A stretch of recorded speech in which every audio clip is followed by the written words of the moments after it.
Light room പഠിക്കാം day 3. നമ്മൾ light റൂമിന്റെ ഏറ്റവും ഇമ്പോർട്ടൻ്റ് ആയിട്ടുള്ള ഒരു സംഭവത്തെക്കുറിച്ചാണ് കാണാൻ പോകുന്നത് ലൈബ്രറി മൊഡ്യൂൾ എന്ന് പറഞ്ഞു കഴിഞ്ഞാൽ. ലൈറ്റ് റൂമിനെ ഫോട്ടോഷോപ്പുമായിട്ട് വ്യത്യസ്തമാക്കുന്ന ഏറ്റവും പ്രധാനപ്പെട്ട ഫീച്ചർ എന്ന് പറഞ്ഞു കഴിഞ്ഞാൽ ലൈറ്റ് റൂം ഒരു അടിപൊളി ലൈബ്രറി സിസ്റ്റമാണ് എന്നുള്ളതുകൊണ്ടാണ്.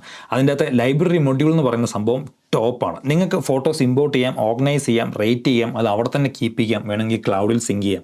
ഈ സൈഡിലേക്ക് വന്നു കഴിഞ്ഞാൽ നിങ്ങൾക്ക് ഒരുപാട് തരത്തിലുള്ള ഫോൾഡേഴ്സ് കാണാം. ഇവിടെ നമ്മുടെ കമ്പ്യൂട്ടറിൻ്റെ ലിങ്ക് ചെയ്തിട്ടുള്ള ഫോൾഡേഴ്സ് ഉണ്ട്, കളക്ഷൻസ് ഉണ്ട്. നിങ്ങൾക്ക് ഇൻഡിവിജ്വൽ കളക്ഷൻസ് ക്രിയേറ്റ് ചെയ്യാം. അത് വെച്ച് നമുക്ക് പിന്നെയും നമ്മുടെ ഫോട്ടോസിനെ ഓർഗനൈസ് ചെയ്ത് സേവ് ചെയ്ത് വെക്കാവുന്നതാണ്. നിങ്ങൾക്കിവിടെ കാണാൻ പറ്റും എൻ്റെ ഓരോ വർക്കുകളും ഇവിടെ വളരെ കൃത്യമായിട്ട് കാണാൻ പറ്റുന്നത്. ഇതെങ്ങനെ ആഡ് ചെയ്യാം എന്ന് നോക്കാം. നമുക്ക് ആദ്യമായിട്ട് തന്നെ ഒരു ഫോട്ടോസ് ഇമ്പോർട്ട് ചെയ്യുമ്പോൾ നിങ്ങൾക്ക് ഈ ഭാഗത്തേക്ക് വന്ന് നിങ്ങൾ ഫോട്ടോ സെലക്ട് ചെയ്ത് ഈ ഭാഗത്തേക്ക് വന്നു കഴിഞ്ഞാൽ ആഡ് ടു കളക്ഷൻ എന്നൊരു ഓപ്ഷൻ കാണും. അവിടുത്തെ ഞെക്കി കഴിഞ്ഞ് കഴിഞ്ഞാൽ നിങ്ങളുടെ കളക്ഷൻസ് ഇവിടെ വരും. നമുക്ക് പ്ലസ് ഞെക്കി കഴിഞ്ഞാൽ പുതിയൊരു കളക്ഷൻ ക്രിയേറ്റ് ചെയ്യാം, അല്ലെങ്കിൽ നിങ്ങൾക്ക് പഴയൊരു കളക്ഷനിലേക്ക് നിങ്ങൾക്ക് ആഡ് ചെയ്യാം.